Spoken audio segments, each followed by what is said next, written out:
Mucho antes de que el Homo sapiens comenzara a poblar la Tierra, otra especie humana habitaba todo el continente euroasiático: el hombre de Neandertal. Los descubrimientos de fósiles durante los 2 últimos siglos en el Océano Atlántico y en Siberia nos han acercado a esta misteriosa especie.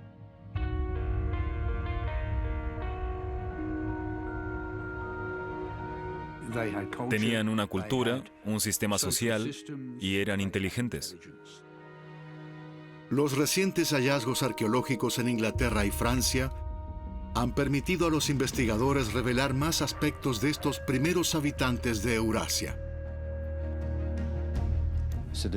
Vivían en un entorno que dominaban y conocían perfectamente. Los neandertales existieron sin problemas durante 300.000 años, hasta que finalmente se extinguieron. ¿Cómo se las arreglaron para convertirse en temidos cazadores y hacer frente a los severos cambios climáticos? ¿Y qué tenemos en común con esta otra especie de ser humano?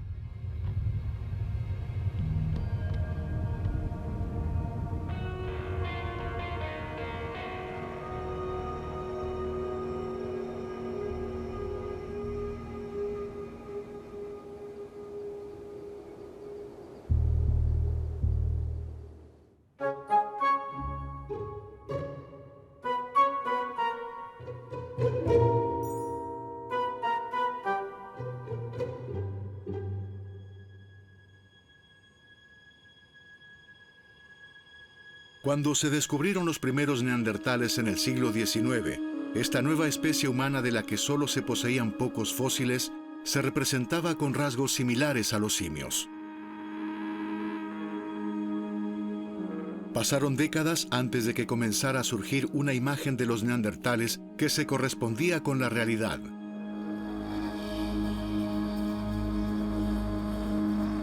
Pero no fueron solo los hallazgos de restos humanos los que con el tiempo proporcionaron una imagen más clara. También se comprendieron mejor su estilo de vida, sus habilidades y las condiciones climáticas de su entorno.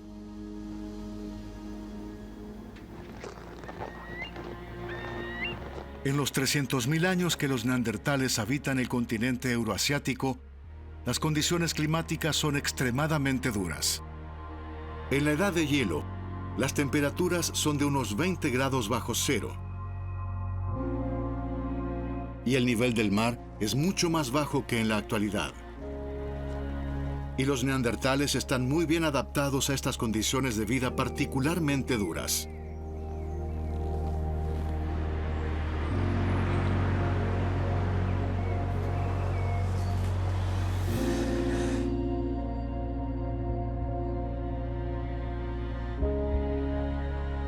El paleoantropólogo Chris Stringer, del Museo de Historia Natural de Londres, se ha especializado en el desarrollo físico y anatómico de los primeros humanos. La forma del rostro del hombre de Neandertal difiere mucho de la del hombre moderno.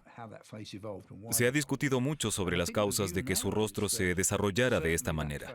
Hoy se asume que esta forma tiene que ver con la adaptación al frío. Sabemos que los neandertales vivían en condiciones mucho más frías y secas que en la Europa actual. Es probable que por esto la región nasal fuera particularmente pronunciada, porque la nariz es muy ancha y protuberante. Su interior es notablemente voluminoso. Parece como si la nariz hubiera asumido la función de un calefactor. Calentaba y humedecía el aire inhalado.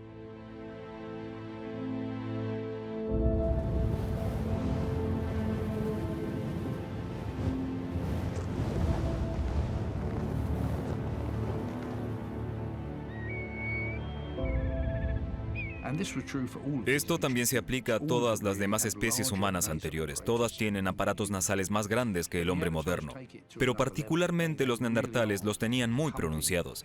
Aspiraban grandes cantidades de aire por la nariz y tenían pulmones y cajas torácicas anchas.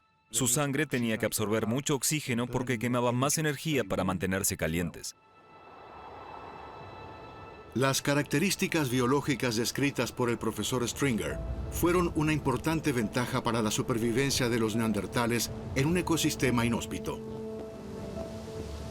Pero el hombre de Neandertal todavía tiene un as bajo la manga para adaptarse. Es un maestro tallando piedras.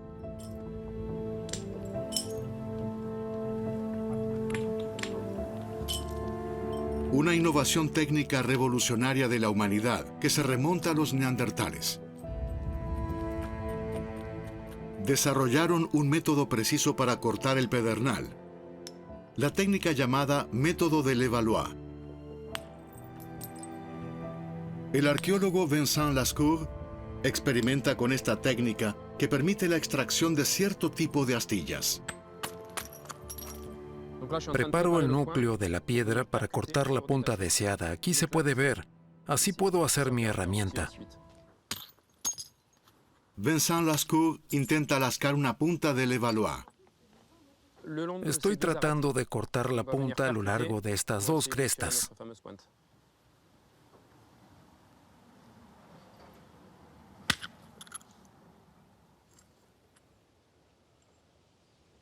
No es nada fácil imitar la técnica de lascado de los neandertales. La punta aún debe afilarse.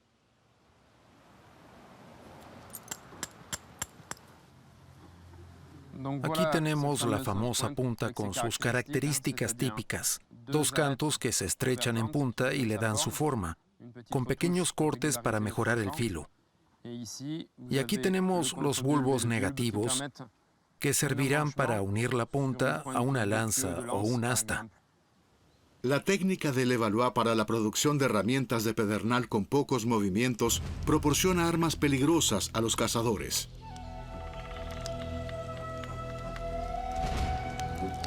Con la ayuda de estas herramientas, los neandertales pueden extenderse por todo el continente, a pesar del frío polar. Incluso se adaptan a periodos interglaciares cortos, con considerables aumentos de temperatura.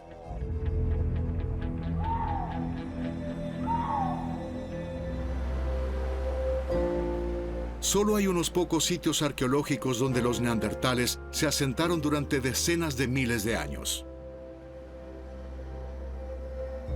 Uno de ellos es la isla del Canal de Jersey, no lejos de la costa de Normandía. Un siglo de excavaciones arqueológicas ha revelado muchos rastros de la vida neandertal.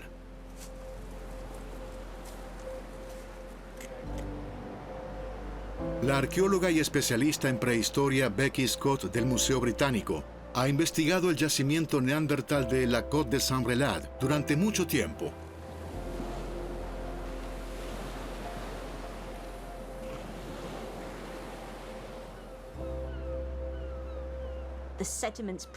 Los sedimentos que se han acumulado en esta grieta se formaron hace al menos 240.000 años. Según dataciones más recientes, se acumularon a lo largo de 40.000 años, pero también hay sedimentos posteriores. Eso significa que tenemos un almacenamiento de datos para todo este período que también documenta los principales cambios climáticos y ambientales. Hubo épocas en las que hacía casi tanto calor como en la actualidad y el mar estaba muy cerca. Luego hubo otras épocas en las que hacía mucho frío y se acercaba una edad de hielo. El mar estaba mucho más al norte y el paisaje aquí se veía muy diferente. Antes de que Jersey se convirtiera en una isla en el Canal de la Mancha, la formación rocosa de 150 metros de altura se alzaba sobre una amplia llanura. En un paisaje prehistórico, era un punto fijo visible desde lejos y muy útil para la orientación de cazadores y recolectores. Esta vista dio a los neandertales el control del terreno.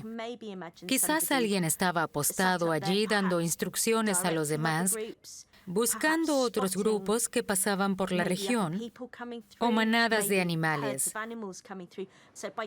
Desde allí podían controlar el entorno y moverse de forma muy diferente a como lo hubieran hecho desde un terreno plano. Para imaginar mejor el paisaje que veían los neandertales, se midió el fondo marino.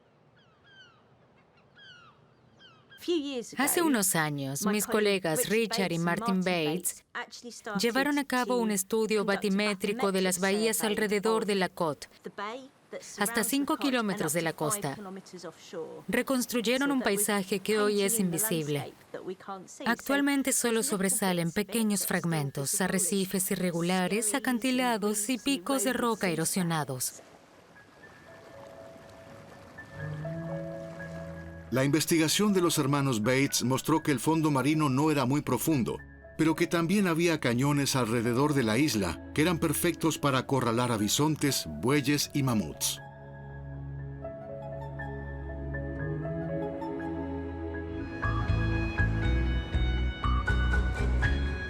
Para el arqueólogo Stephen Mythen, conocer la ubicación exacta es vital. Ha estado estudiando el comportamiento de los neandertales durante décadas. A los neandertales los consideraban en muchos aspectos criaturas salvajes, pero en un sentido positivo. Por supuesto, también podrían ser sensibles y cariñosos, pero sobre todo vivían en armonía con el desierto de la tundra, de la era glaciar y las costas boscosas. Tenían un sentido único de la naturaleza y eran mucho más parte de ella de lo que somos hoy.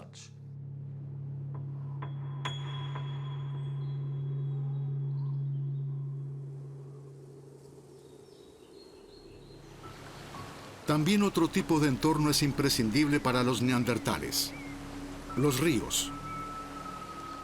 Se utilizan principalmente como sendas y caminos para moverse a través de los densos bosques del período interglacial y para encontrar presas de las que depende su supervivencia. En las excavaciones en Cahors, en el norte de Francia, se descubrió un pequeño valle donde la caza mayor tuvo lugar hace 123.000 años. Los 10 años de investigación de terreno del Instituto de Arqueología INRAP convencieron al arqueólogo Patrick Auguste. Probablemente mataban a los animales en la orilla del río que se encontraba a unos 10 metros de aquí, un poco diferente al actual. El animal cazado estaba allí en un terreno difícil porque el suelo era blando y flexible. El hombre podía matarlo más fácilmente allí, mientras que el animal habría sido demasiado peligroso en la llanura y en tierra firme. En la vida de los neandertales, todo gira en torno a la caza. Aquí han adquirido el conocimiento que los convierte en los depredadores más peligrosos de la naturaleza. Los neandertales son conocidos como los grandes cazadores. Los asociamos a sitios donde yacían restos de animales de tamaño mediano, ciervos, gamos o renos de la edad de hielo. Pero también son capaces de matar animales como el buey, de 2 metros de altura y casi 1 tonelada de peso en un macho adulto. O el rinoceronte lanudo de 3 toneladas y varios metros de largo, que es muy peligroso y agresivo, pero nutricionalmente muy valioso por la gran cantidad de carne, médula ósea y cerebro.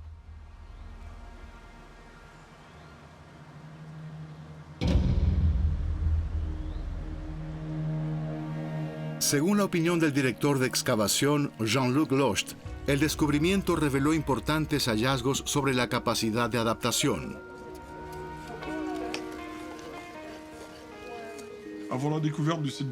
Antes del descubrimiento de Cahors, en 2002, se pensaba que los neandertales no estaban adaptados a entornos interglaciares. Se creía que solo poblaban las zonas esteparias más frías y abandonaron nuestras latitudes en los interglaciares. Las investigaciones en Cahors también muestran que los neandertales extendieron sus actividades a varios lugares. El sitio de la excavación actual estaba cerca de un río y se usaba para desmembrar la caza. El sitio de Cahors era un matadero, una estación intermedia.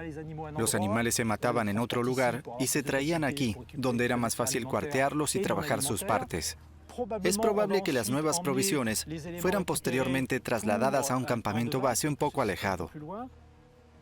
El tallado de la piedra también muestra que las armas se fabricaron rápidamente y sin mucha preparación posterior. El objetivo era completar la operación en poco tiempo, medido por supuesto a una escala de tiempo humana, no a una escala geológica o prehistórica. Hoy los científicos pueden determinar exactamente cómo se utilizaron estos sitios y durante cuánto tiempo estuvieron habitados. El estrato más antiguo tiene unos 124.000 años. En esa época, este lugar se visitaba 2 veces al año en la estación apropiada. La capa más joven de hace unos 121.000 años se utilizó durante 10 meses seguidos. Hoy está claro que el hombre de Neandertal, sobre cuyo hábitat los arqueólogos aún saben muy poco, utilizaba con habilidad su entorno natural. Eran nómadas, pero vivían en un espacio muy limitado donde cada lugar tenía una función específica. En algunos lugares se extraían materias primas, otros se utilizaban como matadero, pero también había áreas para vivir que estaban en pendientes, protegidas de los fuertes vientos. Todo esto requería un buen conocimiento del área. Los datos obtenidos en Kaur indican una de las características más importantes de la cultura neandertal, el nomadismo. Esto también se confirmó en Jersey mediante la investigación de otra forma de caza. Los primeros exploradores de la Côte de Saint-Brelade, a principios del siglo pasado, quedaron fascinados por los numerosos hallazgos de mamuts. Desafortunadamente, la mayoría de ellos ahora se encuentra dispersa en colecciones privadas, por lo que solo este diente sirve como evidencia de que aquí se cazaban mamuts. No sabemos exactamente cómo los neandertales llegaban a los mamuts que traían a la Côte, pero suponemos que tal vez los cazaban en ese entorno o que aprovechaban la carroña. Lo cierto es que no los trajeron hasta aquí desde muy lejos. Los cazadores usan el accidentado paisaje de Jersey para atrapar a los animales, pero por supuesto también usan armas con punta de pedernal para matarlos y herramientas de pedernal para cuartearlos. Sin embargo, en la isla no se han encontrado yacimientos de pedernal. Entonces, ¿de dónde salieron las herramientas? Sabemos que el pedernal se traía desde 20 a 30 kilómetros de distancia.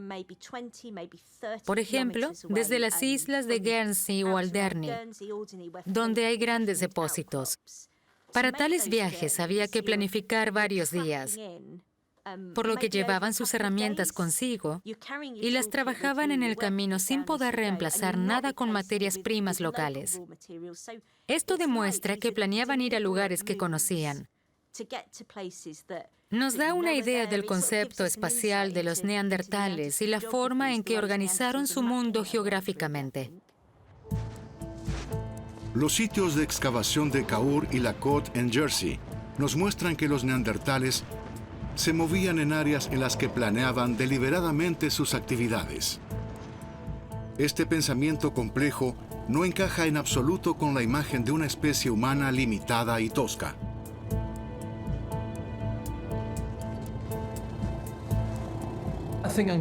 No tengo ninguna duda de que los neandertales planeaban sus actividades. Sabemos que hacían caza mayor como mamuts, bisontes y caballos. Algo así requiere cierta organización. En una caza de este tipo hay que trabajar en conjunto como grupo. Deben calcular de antemano dónde estará la manada y desarrollar una estrategia de caza precisa.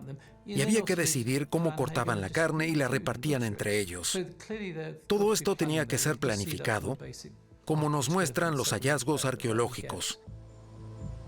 Esta capacidad de planificar con antelación está obviamente dirigida a optimizar actividades como la caza, pero también es esencial porque los neandertales son muy pocos. Hay que imaginar que sus grupos eran bastante pequeños, tal vez de 20 a 30 personas, clanes de 2 o 3 familias. Estos grupos eran reducidos y se movían en áreas relativamente grandes. Solo había unas pocas decenas de miles de ellos en un área del tamaño de Europa. Es inusual que una población tan pequeña en número y dispersa en grandes áreas haya mantenido un contacto firme y a veces cercano con lugares que eran mucho menos espectaculares que los acantilados de Jersey. En el sur de Francia, Ludovic Slimak dirige las excavaciones en la gruta de Mandrin, una cueva a orillas del Ródano que servía de refugio. Aquí los neandertales han dejado huellas de sus numerosas estancias durante 80.000 años. Lo que demuestra que este lugar fue una parada importante en sus muchas migraciones. La gruta de Mandrán está orientada al norte hacia el Mistral, que ha depositado sedimentos en la cueva durante miles de años. Los humanos llegaron aquí por primera vez hace 120.000 años. Sus rastros se han conservado en la gruta durante más de 80.000 años. Tenemos aquí un increíble archivo arqueológico del que se pueden leer los primeros asentamientos desde hace 120.000 años hasta la extinción de los neandertales hace 42.000 años. Por lo tanto, este lugar es único en el mundo.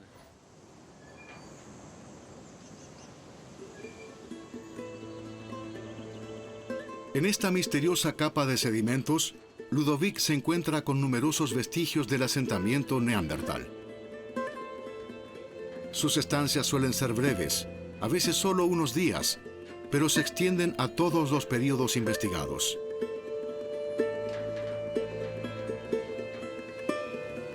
A veces, sin embargo, pasan varias décadas sin que se registre una estancia.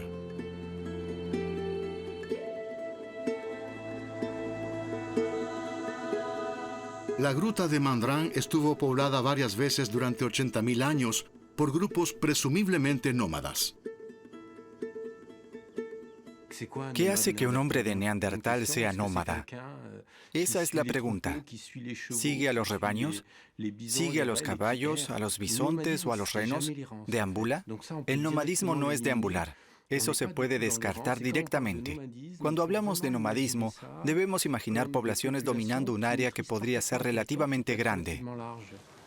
Hay que imaginar que los grupos neandertales tenían lugares de reunión regulares. Una vez al año, por ejemplo, se reunían en un lugar determinado para intercambiar información y noticias, pero también para intercambiar jóvenes. Creemos que por evidencias encontradas en una cueva en España cerca del Sidrón, algunas mujeres también cambiaban de grupo en estas reuniones. Vivir juntos en grupos pequeños y reproducirse unos con otros conduce a problemas. Por lo tanto, son necesarias la importación y exportación regular de genes y, en consecuencia, se daba un intercambio, principalmente mujeres. Cambio a mi hermana por la hermana del otro grupo. Esto asegura la supervivencia genética. Un ejemplo típico fue la Côte de Saint-Brelade.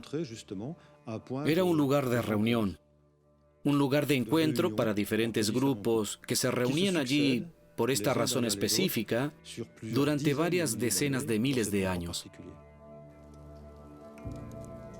El objetivo del nomadismo era la supervivencia del grupo, pero también se reunían con regularidad para cazar juntos durante las grandes migraciones de manadas de animales salvajes.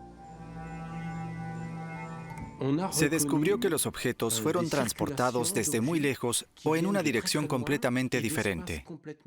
Se encontraron pedernales provenientes de 300 kilómetros al este, otros de 300 kilómetros al oeste y algunos de 150 kilómetros al norte.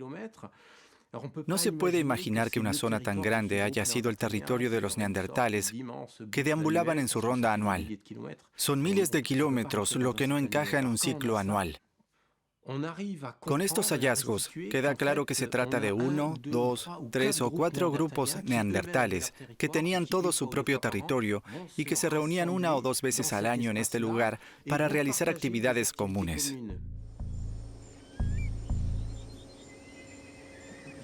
Tales actividades, para las que se reunían varios grupos nómadas, solo podían funcionar si se tenían puntos de referencia comunes. Esto plantea la cuestión de la comunicación y un lenguaje que hizo posible el intercambio de información. Creo que para planificar con antelación las actividades sociales como la caza o el acopio de provisiones, se requería un sistema de comunicación muy desarrollado. Eso no requiere necesariamente un lenguaje sofisticado como el nuestro, con palabras y una gramática, pero sí una forma altamente desarrollada de comunicación.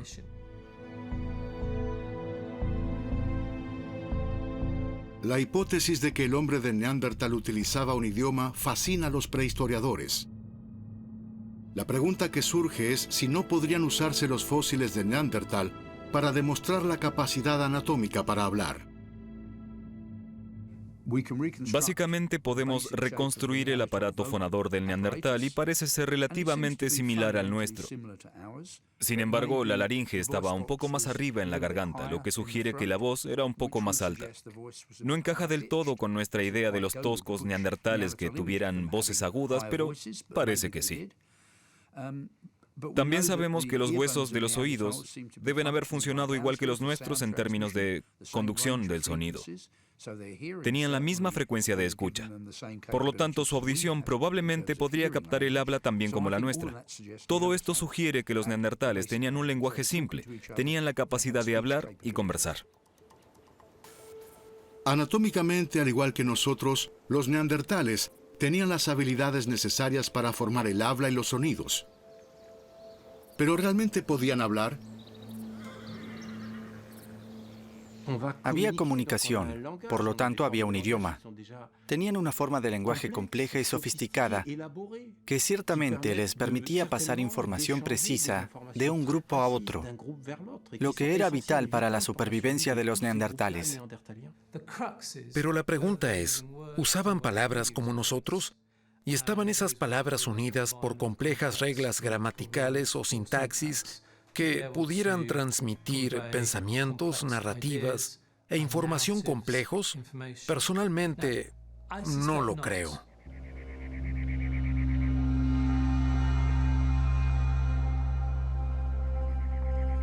Sin embargo, los neandertales se comunicaban entre sí. ¿Pero en qué forma lo hacían si su lenguaje era más bien rudimentario?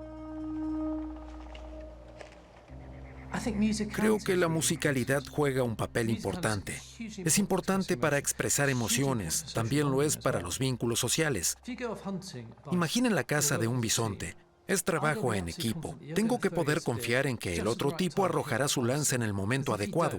Porque si no lo hace, el animal me pisoteará. ¿Cómo se construye esa confianza cuando no dispone de palabras? Creo que cantaban y bailaban juntos. Igual que en el presente, cantar y bailar juntos crea confianza, crea un vínculo, un sentimiento de grupo que debe haber sido esencial para la supervivencia de los neandertales.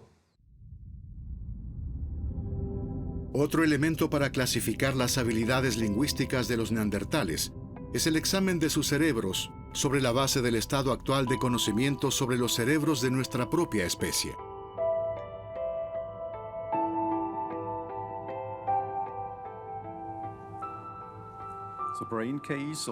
La cápsula craneal de los neandertales es muy diferente de la anatomía de los humanos modernos. Por ejemplo, la frente es retraída y los arcos de las cejas son muy pronunciados. El cráneo es alargado y plano. Este era un hombre fuerte que murió a los 42 años. La forma del cerebro es bastante típica y única entre los fósiles.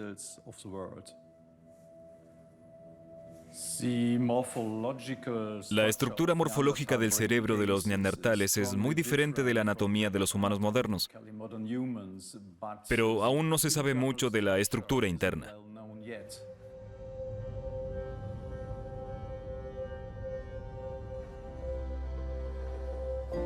El perfil biológico real de este cerebro, que se extinguió hace unos 40.000 años, podría permanecer incógnito para siempre. Pero el conocimiento actual del cerebro del Homo sapiens permite estudiar otro aspecto de las capacidades intelectuales de los neandertales: la cognición. Cuando hablamos de cognición, mi cognición, por ejemplo, depende en parte de mi cerebro, pero también de mi herencia biológica, del entorno en que crecí y de los factores que me rodean. Hoy no sería muy inteligente si no tuviera a mano un smartphone, una regla o un libro. La cognición es, por lo tanto, una combinación de la cultura cotidiana concreta que nos rodea, nuestro entorno social y nuestra dotación biológica. Los neandertales tenían cerebros grandes que probablemente estaban conectados de forma muy diferente a los nuestros. Después de todo, no tenían nuestra cultura cotidiana, que es el marco de nuestro desarrollo cognitivo y nuestro pensamiento, y como carecían de palabras, estaban ciertamente limitados en ese aspecto.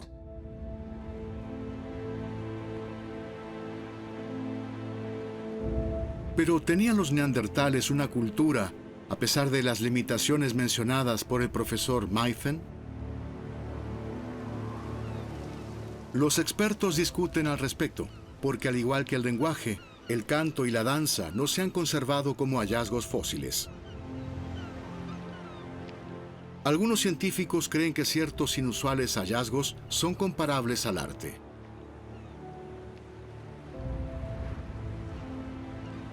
El prehistoriador británico Matt Pope, que conoce muy bien los depósitos de pedernal en la costa sur de Inglaterra, es uno de ellos. Forma parte del equipo arqueológico de la Côte de Saint-Brelade y una vez asegurado el sitio, realizará allí nuevas excavaciones con su colega Becky Scott. Probablemente las dos llanuras estratigráficas más conocidas de la Côte sean las que contienen huesos apilados. Al noroeste de la cueva, los neandertales acumularon grandes cantidades de huesos de mamut y cantidades más pequeñas de huesos de rinoceronte lanudo. Posiblemente se trate solo de restos de animales sacrificados que se apilaron muy ordenados, o quizás también los almacenaron para otros fines. Pero la disposición de estas pilas de huesos, en nuestra opinión, sugiere algo más. Solo la forma en que los cráneos de mamut están alineados en el borde de la pila de huesos, la forma en que clavaron las costillas en el sedimento, casi como una cerca para delimitar la pila de huesos. Incluso clavaron una costilla en el suelo a través de un cráneo. Definitivamente, esto va más allá de ordenar o almacenar. Aquí se creó una obra. Incluso si se trataba de una actividad rutinaria o habitual, carente de significado simbólico, dejaron una estructura monumental. Todavía hoy se considera impresionante.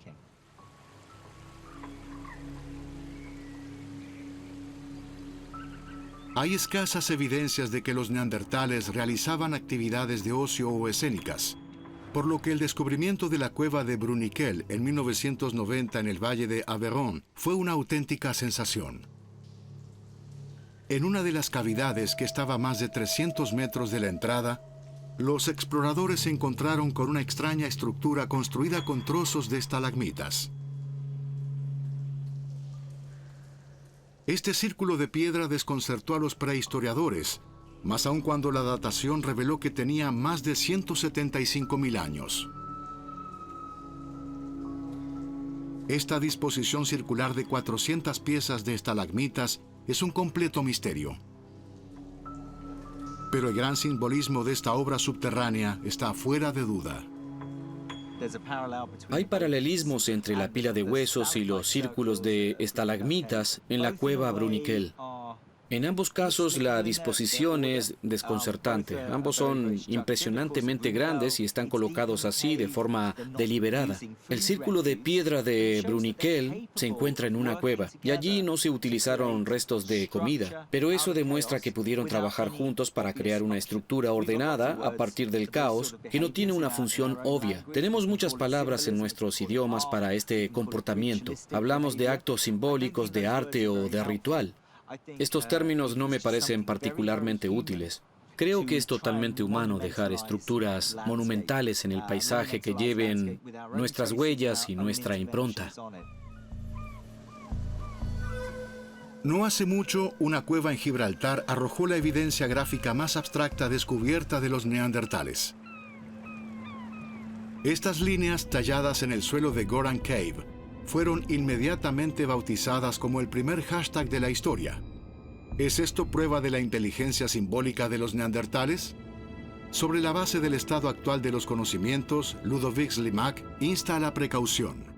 Con la aparición del hombre actual, nos encontramos con innumerables dientes perforados de carnívoros. Los agujereaban y se los colgaban en forma de cadenas alrededor del cuello. Entre los neandertales no se encontraron ni ornamentos, ni cadenas, ni cuentas, nada que ni remotamente se hubiera intentado perforar. Y eso con millones de objetos. La ropa y los ornamentos son cosas que se muestran a los demás.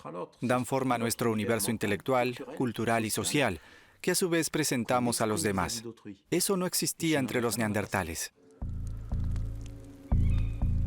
Quizá los descubrimientos futuros hagan que el péndulo oscile en una dirección diferente. Pero esta disputa de expertos también debe considerarse en el contexto de otra pregunta aún más importante. ¿Qué tan cerca estaba el Neandertal de nuestra especie, del hombre moderno?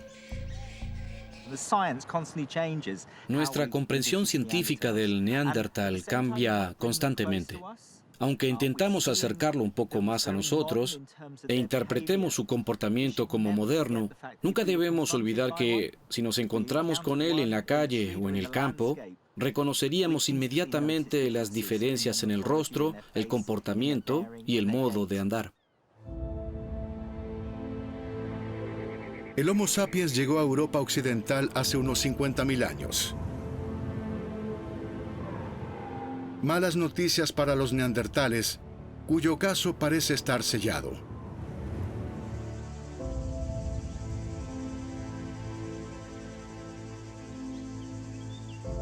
En la gruta de Mandrin, la reconstrucción detallada de los asentamientos y los hallazgos de objetos de pedernal indican que el Homo sapiens probablemente llegó en dos fases. Primero vinieron los exploradores, cuyas herramientas de pedernal eran mucho más sofisticadas que las de los neandertales. Luego, tras unos 10 años, este grupo desapareció y los neandertales volvieron a poblar la gruta de Mandrin, más o menos por fases. No fue hasta unos pocos miles de años más tarde, alrededor de 42.000, que los nuevos integrantes de la especie Homo sapiens volvieron a aparecer en la zona. En esta cueva vivieron tanto los últimos neandertales como los primeros humanos modernos que acabaron en el valle del Ródano y que probablemente subieron al Ródano desde el Mediterráneo. Se asentaron en esta zona y este fue quizás uno de los lugares donde se encontraron las dos poblaciones. Es muy probable que grupos de neandertales y grupos de humanos modernos se encontraran. Este encuentro, que a nosotros nos parece especial, lamentablemente no fue beneficioso para los intrépidos neandertales.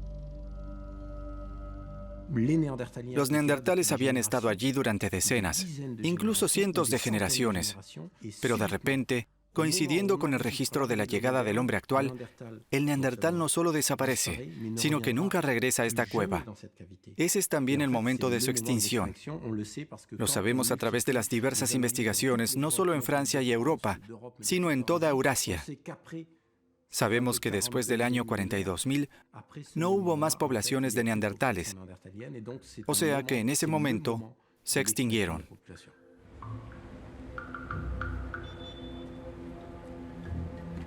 Para Tom Higham, experto en datación por carbono 14 en la Universidad de Oxford, el trabajo científico reciente ha cambiado nuestros conocimientos sobre la extinción del hombre de Neandertal. De hecho, es diferente de lo que pensaba al principio cuando comencé a investigar sobre el tema. Pensaba que los humanos modernos habían invadido la zona y que los neandertales se habrían extinguido relativamente rápido después. Pero parece que fue mucho más complicado. Al parecer, en toda Europa vivía un colorido mosaico de diferentes poblaciones. Basándonos en el ADN, pudimos determinar que las dos poblaciones no solo se encontraron, sino que también se reprodujeron entre sí, lo que hace todo aún más interesante, pero también más complicado. Creo que en los 2 o 4.000 años que los humanos modernos y los neandertales convivieron en Europa, los neandertales fueron desplazados de forma lenta y gradual. La mezcla genética con el Homo sapiens, como lo demostraron los investigadores, no aseguró en última instancia la continuidad de la existencia de la especie de Neandertal, sino que la redujo gradualmente. En cierto modo, los neandertales fueron víctimas de su propio éxito.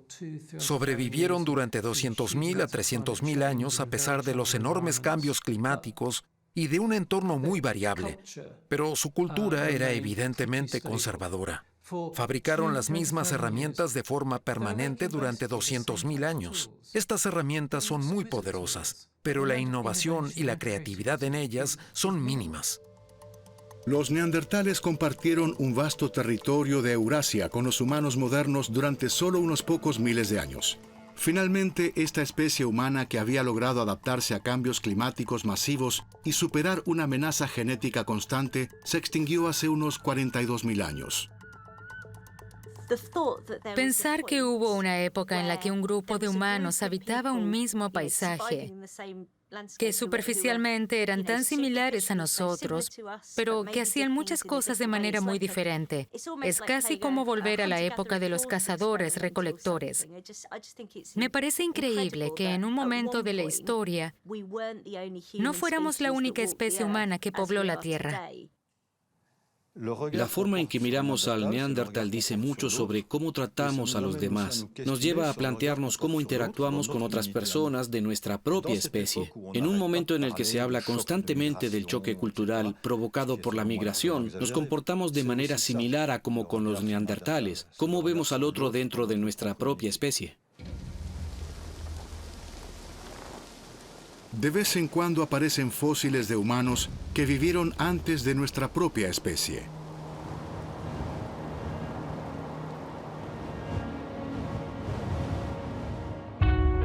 Sin duda, estos son solo diminutos fragmentos de la larga historia de esta especie, de la que muchos de nosotros todavía conserva algunos genes.